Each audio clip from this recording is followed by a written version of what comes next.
이것은 교회 사무실이고 우리 목사님들의 목양실입니다. 함께 우리 목사님들, 전도사님들 여기서 생활하게 되는데요.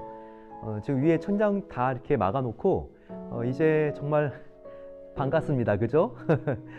여기도 굉장히 밝게 되어 있는데 한번 볼까요? 우리 여기 지금 굉장히 이렇게 환하죠. 이제 여기서 우리 교육자님들 또 간사님 새성전에서 우리 성도님들의 사역을 효과적으로 지원해 드리게 될 것입니다. 2층으로 올라오게 되면 사무실이 있고요.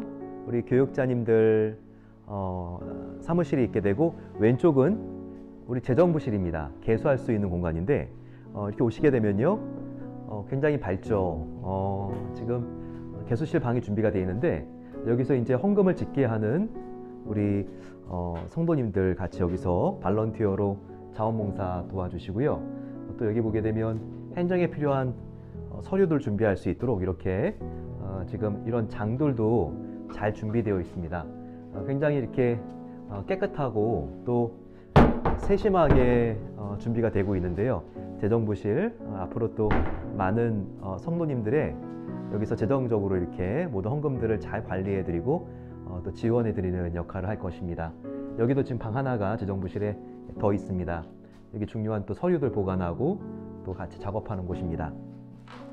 함께 오늘 10장 말씀 함께 나누겠습니다.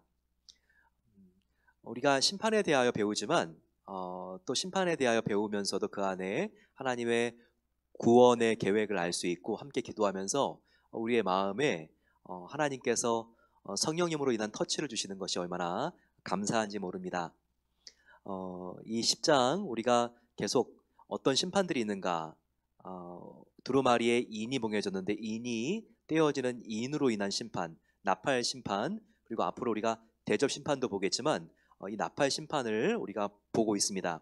이렇게 우리가 지금 어느 장에 지금 와 있는지 이런 내비게이션, 위치를 잡는 게 참 중요합니다. 이 10장은요 앞에 나와 있었던 지금 나팔 심판 중에서 첫 번째부터 네 번째까지는 부분적인 심판이었고, 그리고 견딜 수도 있었고, 성도와 또 불신자 모두에게 임하는 심판이었죠. 그리고 다섯 번째 심판부터 일곱 번째 심판, 이 세 가지는 전 우주적인 심판이고 불신자들에게 임하는 심판이라고 했습니다. 그런데 우리가 지금 앞에 9장에서는 다섯, 여섯 번째 심판을 배웠고요. 이제 하나 더 일곱 번째 심판, 다섯, 여섯 번째 나팔 심판을 우리가 함께 9장에서 배웠는데, 이제 일곱 번째 심판은 오늘 10장이 아니라 그 다음 장인 11장에 다룹니다. 그러면 왜 다섯, 여섯 번째 나팔 심판이 나오다가 이렇게 10장에는 지금 심판이 나오지 않고 11장에 나머지 일곱 번째 마지막 나팔 심판이 나오는가, 이상하시죠? 우리가 이것을 이해하려면 요한계시록은 하나의 문서인 것을 뛰어넘어서 악보라는 것을 알아야 한다고 했습니다. 찬양들의 모음이죠. 그래서 쭉 찬양이 가다가 이 10장에는 변주가 이렇게 지금 나타나는 겁니다. 그러면서 다섯 번째, 여섯 번째 나팔 심판하고 10장에 변주가 한번 있고, 그리고 나서 11장에 이렇게 마지막 일곱 번째 바로 이 나팔 심판이 있는 것입니다. 조금 눈치가 빠른 분들은요 앞에 있었던 인의 심판도 이런 구조였다는 것을 알게 됩니다. 인 심판도 첫 번째 인이 떼지고 두 번째 인, 이렇게 다섯 개의 인이 이렇게 죄송합니다, 네 개의 인이 떼질 때, 요때 그 다음에 이렇게 쭉 나가다가 마지막에 일곱 번째 인이 나오기 전에 이렇게 변주와 같은 글이 나옵니다. 그래서 이 여섯 번째 심판과 일곱 번째 심판에 있어서 인 심판도 나팔 심판도 이렇게 간격이 있다. 바로 변주가 이렇게 흐르다가 마지막 일곱 번째 인이 떨어지고, 그리고 마지막 일곱 번째 나팔도 울린다는 것을 우리가 알아야 되겠죠. 하지만 인, 나팔, 그 다음에 대접 심판이 있는데요. 대접 심판은 우리가 지금 이후에 보게 됩니다. 그런데 거기에는 여섯 번째 심판과 일곱 번째 심판 사이에 대저 심판은 간격이 없습니다. 자, 왜 그럴까요? 바로 이것은 하나님께서 기다리시다가 하나님께서 이 심판도 더 이상 기다리시지 않고 이제는 완전한 심판으로 치닫게 하시고, 그리고 예수님이 직접 오시고 개입하시는 마지막 때가 있다는 거. 예, 계속 기다리시다가 기다리시지 않는 마지막 때가 분명히 있다는 것을 보여주기 위해서 심판 중에서도 마지막을 나타내는 바로 대저 심판에는 이 6개 앞에 있는 심판과 일곱 번째 심판 그 사이에 간격, 변주가 없습니다. 이것도 특별한 부분이기 때문에 우리가 이해했을 때 이 요한계시록의 구조를 아는 데 도움이 됩니다. 10장을 보시게 되면 또 힘센 다른 천사가 구름을 입고 하늘에서 내려오는 장면이 나와 있습니다. 그 천사가 정말 대단한 천사인 것 같아요. 머리 위에는 초자연적인 무지개가 있습니다. 그리고 얼굴은 해 같고 그 발은 불기둥 같은 그와 같은 아주 크고 아주 놀라운 천사가 여기 또 한 명 등장합니다. 그런데 이 천사의 손에는요, 펴놓은 작은 두루마리가 있습니다. 요한계시록엔 두루마리가 2번 등장하는데, 하나는 5장과 6장에 두루마리가 한 번 나오고, 그리고 이번에 이 10장에 나오는 두루마리는 작은 두루마리라고 이렇게 소개되어 있습니다. 그런데 이 두루마리를 들고 있는 그 거대한 천사는 오른쪽 발과 왼쪽 발에 오른쪽 발은 바다를 밟고 서 있고요. 그리고 왼쪽 발은 땅을 밟고 서 있습니다. 얼마나 정말 천사가 크길래 이렇게 대륙과 또 이렇게 지금 해양을 딛고 서 있습니까? 정말 그런데 큰 소리가 같이 7 우레의 소리를 내어 말합니다. 그런데 어떤 큰 음성이 들립니까? 4절에 내용이 나와 있습니다. 7 우레가 말을 할 때 내가 기록하려고 하다가 곧 들으니 하늘에서 소리가 나서 말하기를 7 우레가 말한 것을 임봉하고 기록하지 말라 하더라. 자, 여기서 7 우레는 7은 완전수죠. 7 우레는 바로 하나님의 음성을 말합니다. 하나님의 말씀을 말한다는 거예요. 그런데 어떻게 외쳐진 것인가? 지금 하나님의 말씀을 임봉하고, 이것을 펴지 말고 인으로 봉하라는 거죠. 임봉하고 그리고 기록하지 말라. 이렇게 큰 울림과 외침이 있었습니다. 자, 여기서 왜 임봉하라는 말과 기록하지 말라는 말이 나올까요? 이것은 하나님의 말씀 중에서 이해가 되지 않고 그리고 우리가 깨달을 수 없는 부분도 있다는 것을 여기서 보여주고 있습니다. 하나님의 계시는 비밀이라고 그랬죠. 그래서 어떤 부분은 정말 이해가 안 됩니다. 이것이 무슨 뜻일까? 왜 이런 일이 있을까? 이런 것들이 뭐가 있을까요? 하나님이 세 분이시지만 한 분이시고 한 분이지만 세 분이라는 것. 예수님이 100% 인간, 100% 하나님이라는 것. 그리고 동정녀 마리아의 출생. 그리고 요한계시록에 나와 있는 또한 구약의 계시가 나와 있는 바로 에스겔서라든지 다니엘서에 나와 있는 그런 정말 여러 가지로 풀어질 수도 있는 그런 비밀스러운 내용들, 이런 것에 대해서 우리가 다 이해하려고 하기보다 하나님께 이해가 되지 않을 때는 맡기는 부분도 있어야 된다. 이것을 지금 이렇게 7개 우레로 하나님의 음성으로 표현한 것입니다. 그것을 열지 말고 임봉하며 그리고 다 기록하지 말라. 우리가 어떤 하나님의 계시에 있어서는 그것이 이해가 되지 않아도 하나님께서 선하시고 우리를 위하여 모든 것을 예비한 하나님이시기 때문에 우리가 하나님께 맡깁니다. 우리가 선과 악을 함부로 내가 중심이 되어서 판단하려고 하기보다 하나님께 순종하고 신뢰하고 따르기로 우리가 결정하는 부분도 분명히 있어야 된다는 것을 이 말씀이 우리에게 알려주고 있습니다. 이런 딜레마는 하나님의 특별 계신 말씀뿐만 아니라 자연 계신 일상의 자연, 인간의 경험 이런 것들을 자연 계시라 그러거든요. 안에도 많은 딜레마와 모순이 느껴지기도 합니다. 왜 나의 삶에, 우리 가족의 삶에, 또 우리 교회에, 우리 민족에 안 일어났으면 하는 이런 일이 일어났을까? 하지만 그 부분도, 그 고통스러운 부분도 하나님께 맡기라는 거예요. 다 이것을 내가 이해하려고 하지 말고, 이해가 되지 않는 부분은 우리가 잠시 동안 우리가 보이지 않는 우리의 망각의 상자 안에 우리의 기억들을 넣어놓고 10년, 20년 정도 뒤에 이것을 다시 한번 우리가 꺼냈을 때 우리의 생각이 달라집니다. 판단이 달라지는 거죠. 그때는 정말 이해가 안 되는 고난이었는데 하나님이 이 고난을 통하여 나를 이렇게 변화시켜 주시고 겸손하게 만드시고 그 뒤에 생각하지도 못했던 만남과 이런 축복들을 주셨구나. 이것을 나중에 깨닫게 될 날이 꼭 온다는 것입니다.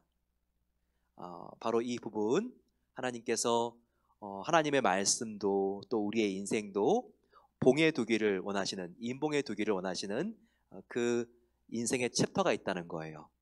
그리고 다 기록하지 말라 이렇게 말씀하신 데에도 하나님의 뜻이 있는 것을 알고 우리가 하나님보다 앞서 나가지 않고 하나님께서 멈춰 서라 그러면 멈춰 서면서 하나님께 순종하는 삶을 살게 되시기를 소망합니다. 그럴 때 하나님 여러분들을 절대 실망시키지 않으세요. 하나님이 얼마나 합력하여 선을 이루시는 하나님인지 우리의 질병, 자녀의 방황, 우리의 가난, 실업, 이혼, 수술, 사고 이와 같은 어두운 우리의 인생의 면모들을 통해서도 하나님께 순종했을 때 하나님께서 장차 밝은 하나님의 섭리를 드러내는 도구로 사용해 주십니다. 그러면서 지금 하나님께서는요 6절에 보시게 되면 내가 지체하지 아니하리라 라고 하면서 이 세상을 창조하시니 모든 것을 가지시니 바로 그분 누구죠? 하나님께서 이렇게 내가 지체하지 아니하리라 라고 하는 말씀을 약속으로 하십니다. 함께 우리가 요한계시록 앞부분을 보게 되면요 순교자들이 나와서 우리가 이렇게 피 흘렸는데 이 세상의 역사가 언제 끝납니까? 빨리 끝나게 해주세요. 주님 빨리 재림해 주세요. 이렇게 하나님께 호소하는 장면이 나오죠. 그럴 때 예수님께서는요 아직 내가 때가 되지 않았다라고 말씀하십니다. 하지만 바로 하나님의 때는 기다리시지만 또 지체하지 않습니다. 기다림과 지체하지 않는 게 상이한 것 같지만 그렇지 않아요. 하나님은 반드시 이 땅 가운데 심판과 종말을 지체하지 않고 오게 하시는 하나님이십니다. 도적과 같이 예수님께서 오시고 심판하는 날이 반드시 있습니다. 하지만 그럼에도 지체하지 아니하시는 그 부지런하신 열정을 가지신 하나님께서 이 세상 역사의 종말을 기다리고 계신 것은 다른 이유가 아니에요. 하나님이 게으르기 때문이 아니라 우리가 한 명이라도 더 회개하고 하나님께로 돌아올 수 있는 찬스를 주시기 위해서, 그 기회를 주시기 위해서 이렇게 하시는 것입니다. 그러면서 이제 일곱 번째 천사가 일곱 번째 나팔을 불 준비를 합니다. 일곱 번째 나팔이 지금 10장에서 불려지진 않아요. 하지만 천사가 이제 그 나팔을 불 준비를 합니다. 그러면서 9절에 보게 되면 이 작은 두루마리와 관계된 또 하나의 음성이 들려집니다. 아까 작은 두루마리는 절대 떼지 말라, 임봉하지 말라, 기록하지 말라라는 말씀이 앞에 지금 4절에 나왔죠. 그런데 그 작은 두루마리에 해당하는 말씀이 또 한 번 9절에 나옵니다. 자, 작은 두루마리를 달라 한즉 천사가 이르되 갖다 먹어 버리라. 너 배에는 쓰나 내 입에는 꿀같이 달리라 하거늘. 자, 아까 작은 두루마리는요 열지 말라고 했어요. 기록하지 말라고 그랬어요. 그런데 이번에 작은 두루마리는요 천사가 바로 요한 사도에게 입을 벌려 먹어라 라고 명령합니다. 그런데 거절합니까? 순종해요. 바로 이 사도 요한은 정말 하나님 말씀에 그대로 순종합니다. 떼지 말라고 하면 떼지 않습니다. 아담과 같이 먹지 말라고 하는 것을 따먹지 않아요. 떼지 않습니다. 근데 이번에는 먹으라고 하니까 그 두루마리를 먹습니다. 그런데 그 입에는 정말 이 두루마리가 먹으니까 달았어요. 하지만 이것이 쑥 내려갔는데 배에 당도하니까 이 두루마리가 얼마나 썼는지 모릅니다. 바로 이것이 어디 나와 있습니까? 10절에 나와 있죠. 내가 천사의 손에서 작은 두루마리를 갖다 먹어버리니 내 입에는 꿀같이 다나 먹은 후에는 내 배에서는 쓰게 되더라. 자, 이게 무슨 말일까요? 자, 하나님 말씀은 우리가 하나님께서 먹으라고 그러면요 나에게 위로가 되고 격려가 되는 담 말씀뿐만 아니라 나에게 찔림이 되고 회개를 촉구하고 그리고 나의 마음속에 가책이 있는 나를 질책하는 그런 마음이 정말 써지는 말씀도 우리가 먹어야 된다는 거예요. 하나님 말씀을 편식하면 안 된다는 것입니다. 단 말씀, 쓴 말씀 가리지 않고 함께 먹을 수 있는 자가 성숙한 자라는 것이죠. 바로 이 말씀은요 입에는 달고 배에서는 썼더라 라고 하는 것은 쓴 말씀, 단 말씀 다 가리지 말고 우리가 다 순종하고 우리 삶에 적용하고 따라야 한다라는 말씀으로 적용할 수 있습니다.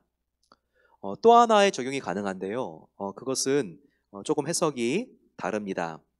그것은 하나님의 말씀은요 처음에 은혜를 받으면요 너무나 마음이 기쁠 수 있다는 거예요. 입에서 단 것처럼.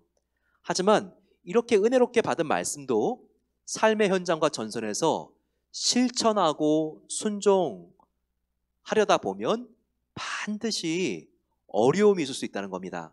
사탄의 방해가 있을 수 있고 또 사탄의 방해로 정말 우리를 말씀대로 살려고 하는데 오히려 억압하고 실망하게 만들고 오해하는 사람들과 사건들이 생길 수 있다는 것이죠.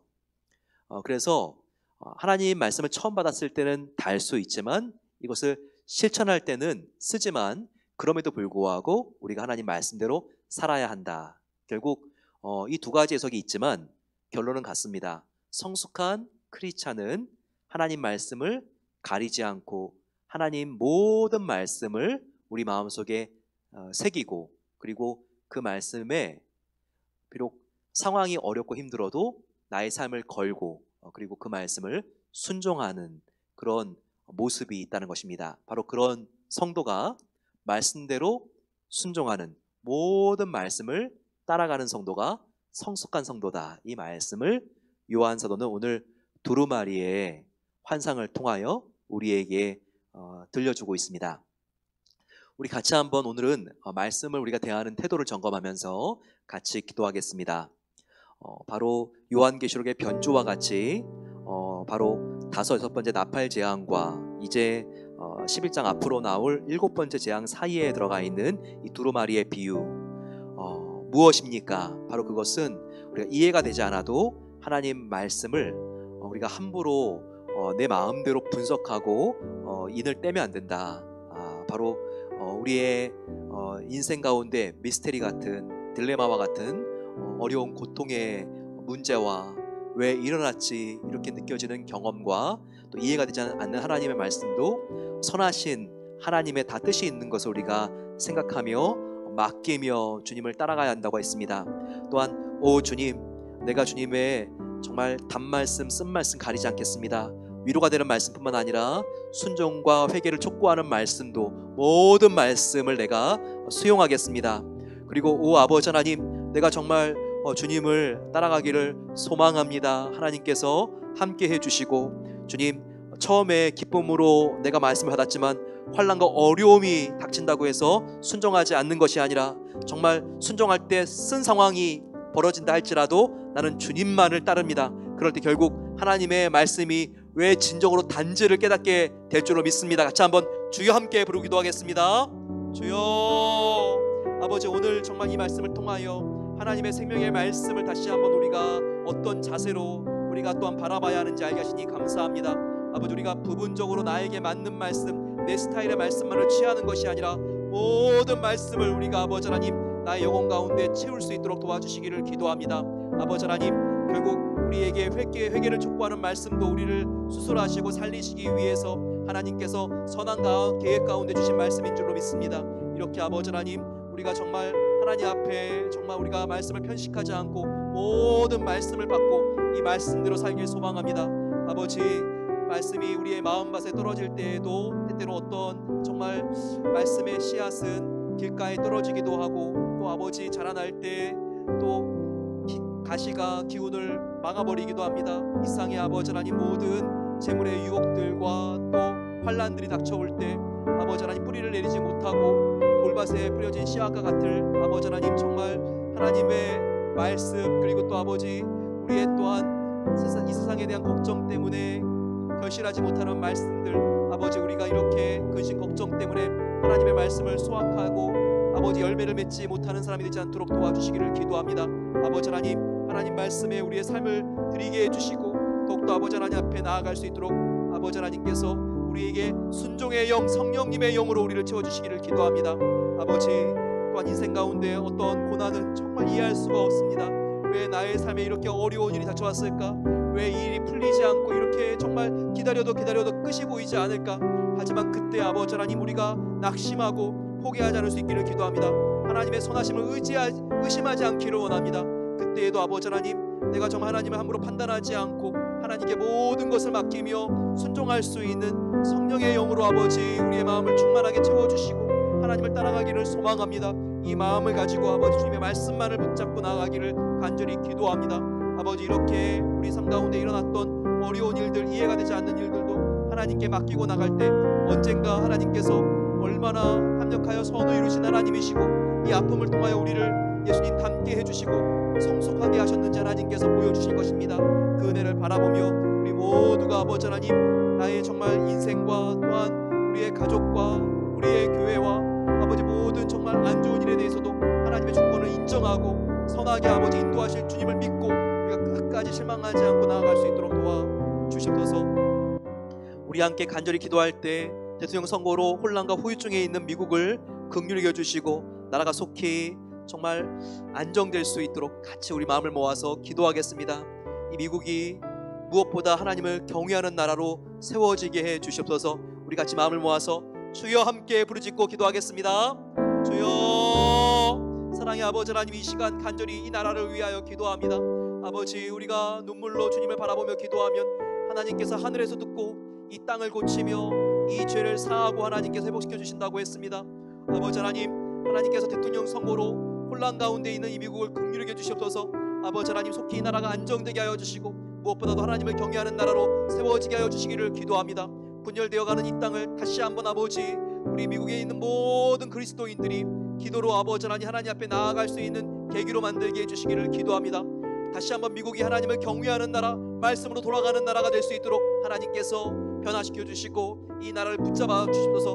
아버지 하나님, 정치적인 아버지 모든 정말 위정자들 하나님께서 그 마음속에 하나님을 경외하는 마음, 정직한 마음을 주셔서 하나님을 두려워하며 모든 백성들을 위해 군림하는 것이 아니라 그들을 섬기는 지도자들이길 소망합니다. 아버지, 참과 거짓 앞에 분명하게 아버지 그들이 정말 진리 위에 서게 하여 주셔서 여호와 하나님을 두려워하는 나라가 되게 하옵소서.